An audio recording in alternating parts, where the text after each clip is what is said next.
এত হেঁটেও রোগা হতে পারছি না, কারণ খাওয়াই তো বন্ধ করতে পারছি না। ওয়েট লস করার ডায়েটে ওয়েট গেইন করেই চলেছি। শীত পড়তেই আমি একটা খুব ভালো অভ্যেস করে নিয়েছি যে সকালে কাঁচা হলুদ খাবো।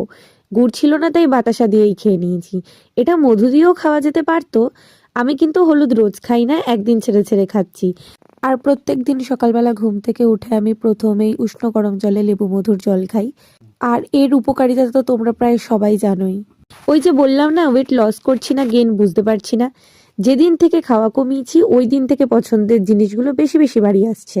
লেবুর জল নিয়ে টেবিলের সামনে গিয়ে ভিডিও বানাতে গিয়ে দেখি কোথা থেকে আমার ঠাম্মা মনে হয় ফুল বিস্কুট এনে দিয়েছে, যেটা আমার অনেক ফেভারেট। আর দেখো, লস গেইন তো হতেই থাকবে, কিন্তু শীতের ক্ষীরের পিঠা আহা হা ছাড়াই যাবে না। তাই লোভ সামলাতে না পেরে খেয়ে নিচ্ছি। ভেবেছিলাম হেঁটেই ডেস্টিনেশনে পৌঁছে যাব, পুরোটা না হলেও কিছুটা কমপ্লিট করে নেব স্টেপ। কিন্তু ওই যে আমার পছন্দিদা পুরুষ সেটা আর হতে দিলই না, নিজেই নিতে এসে গেছে। আর সকাল সকালে তো সেজেগুজে বক্স হাতে নিয়ে কই যাচ্ছি বলো তো?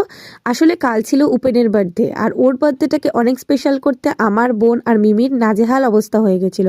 আর সেই ব্লগটাও খুব শিগগিরই শেয়ার করব তোমাদের সাথে।